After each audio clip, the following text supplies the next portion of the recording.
Hello and welcome to another episode of Video Game Film School, the show that explores the connection between video games and the films that influence them. In this episode, we cover Naughty Dog's Uncharted Trilogy for the PlayStation 3.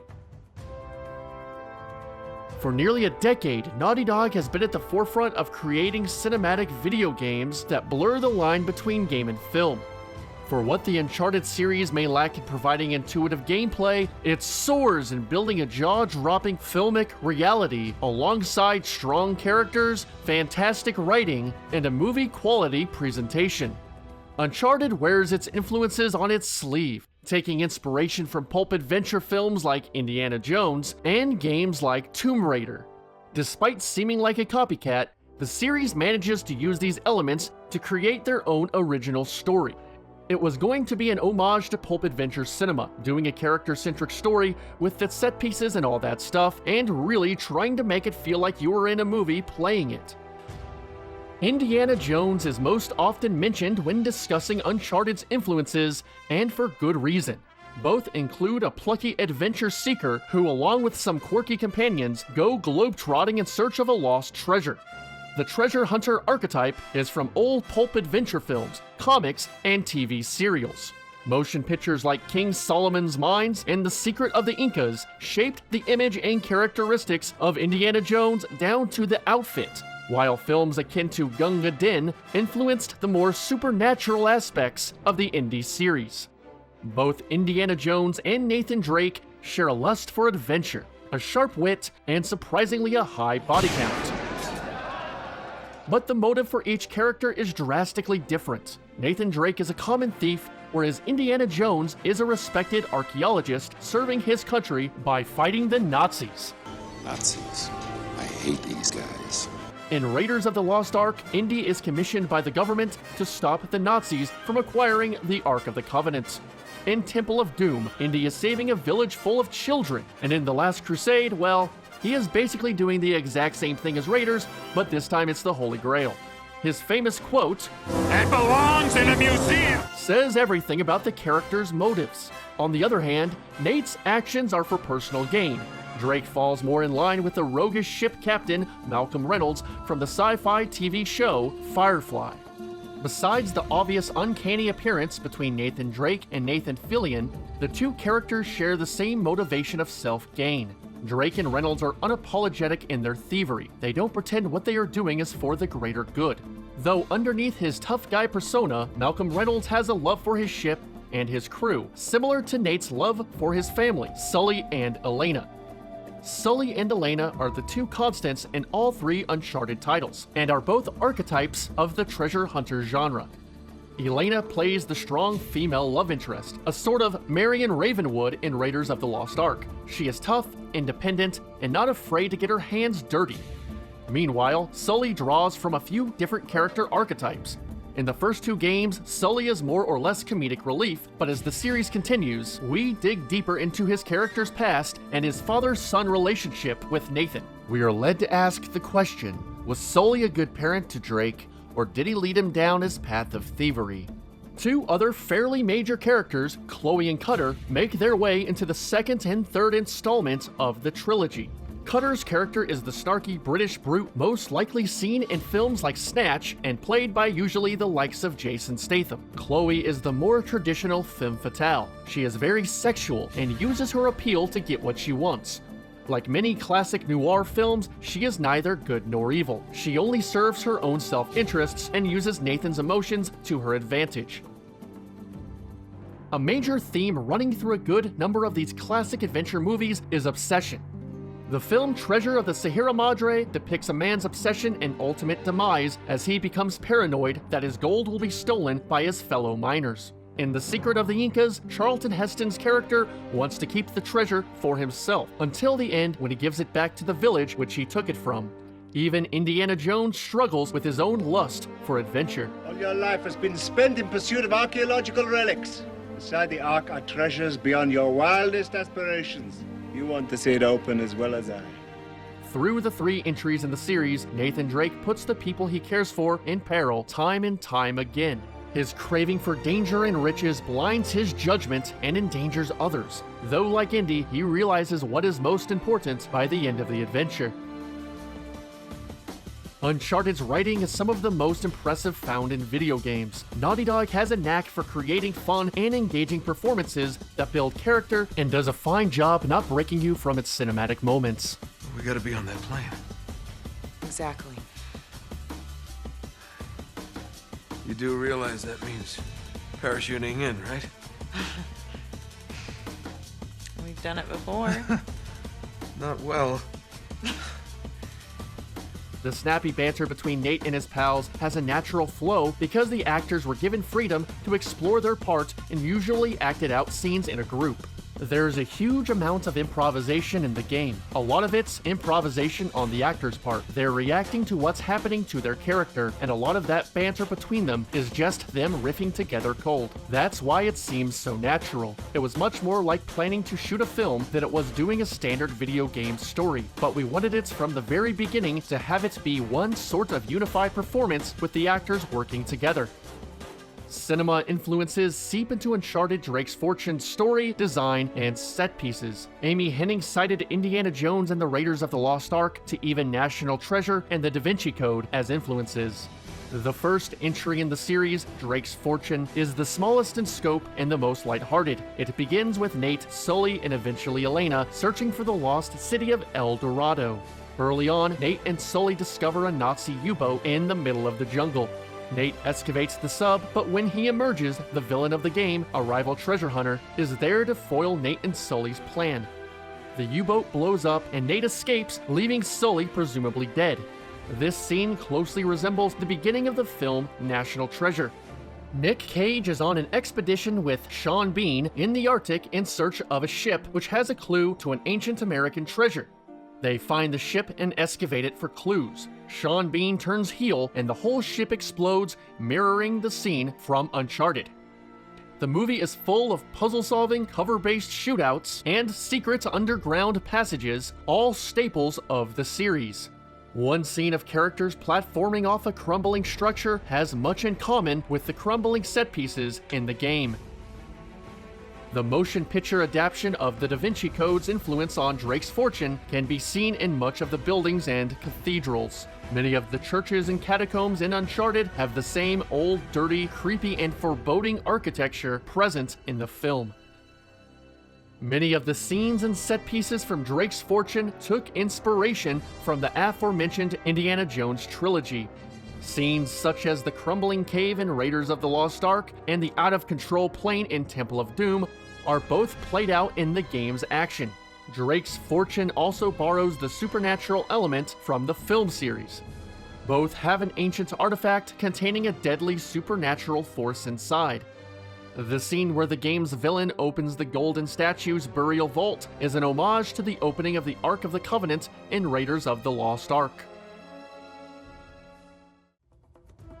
In the creation of Uncharted 2 Among Thieves, Naughty Dog took everything they learned from Drake's Fortune to create an even more cinematic experience.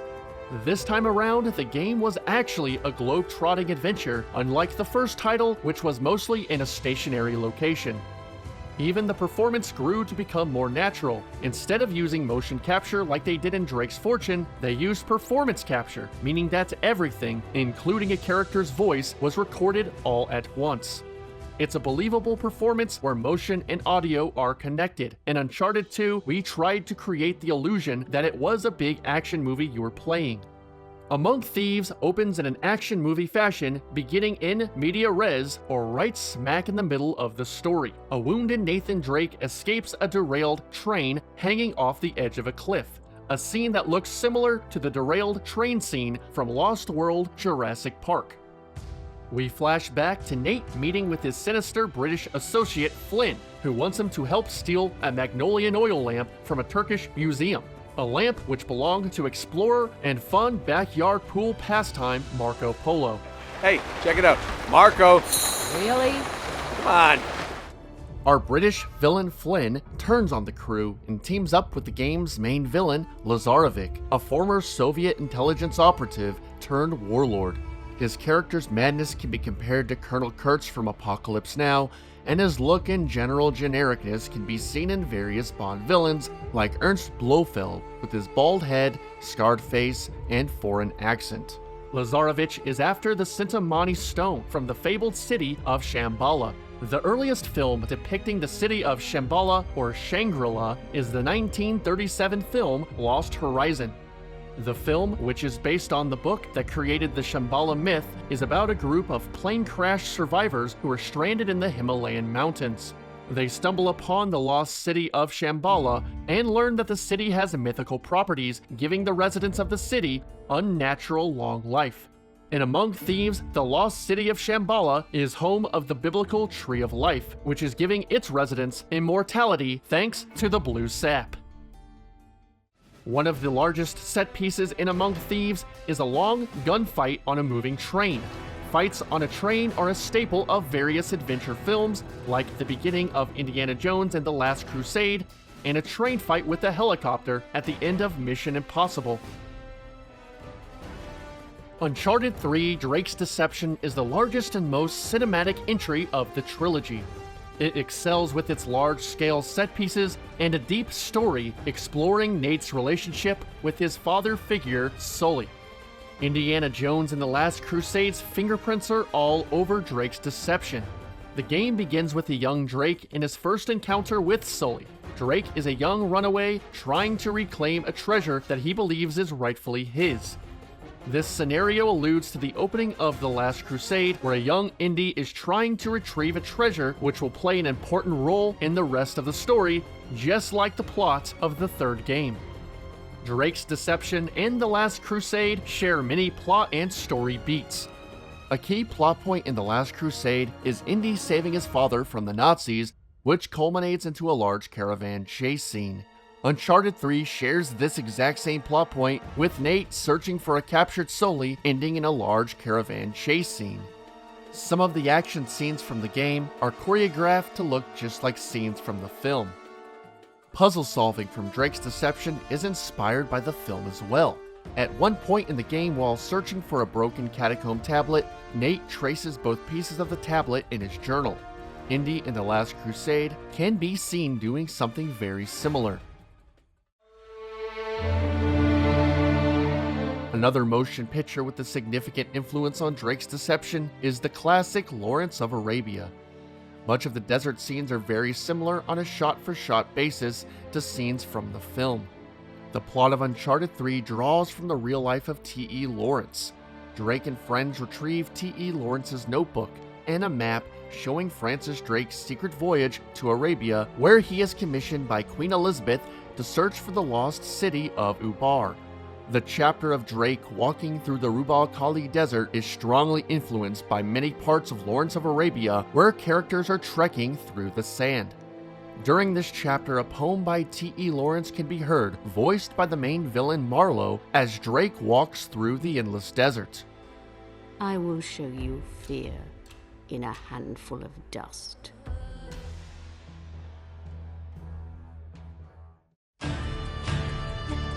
All throughout the game, you can see many other small visual references to other works of film, including Lord of the Rings and Inception. The opening bathroom brawl in the game's tutorial is a frame-by-frame homage to the opening of Casino Royale. The scene of Drake dangling off the cargo plane is based on another Bond film, The Living Daylights. The crashed cargo plane sticking out of the sand in the Rubal Khali Desert, leaving Nathan Drake marooned, is a reference to many other adventure films like Sahara, Adventures of Tintin, and The Mummy. Other than the scenic influences, gameplay elements were inspired by the film as well. Puzzling through the capsized cruise ship was inspired by the film Poseidon Adventures, where passengers aboard a cruise ship must undertake the same struggle. The Bourne Ultimatum has its influences on the rooftop chase scenes later on in the game's story. Naughty Dog choreographed their cutscenes as you would a film scene, rather than a traditional video game cutscene. We have programmers that focus on camera control and camera movement as one of their primary concerns. It is really an art to make sure they're adjusting and creating triggers for the camera to do appropriate things at appropriate times, to present the scene to the player in a way that doesn't feel like you're being led by the nose through the game, but also shows you what you need to see.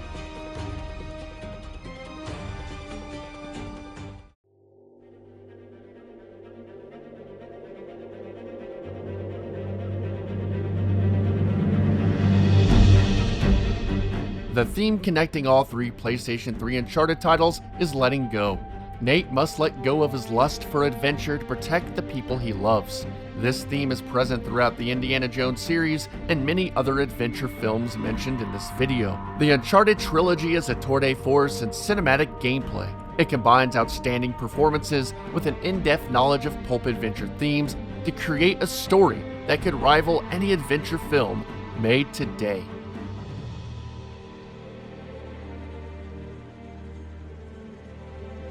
Thank you so much for watching, all of you guys in the world of YouTubes. Thank you for watching this video.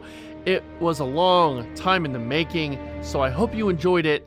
Big thanks to Peridactyl, Rasputin, and my writing partner Austin Engler with help on the script. If you got a film I missed, or I got something wrong, or any general comment or suggestion, please leave a comment below. I would appreciate that. If you like what you see, don't hesitate to subscribe to get more videos like this.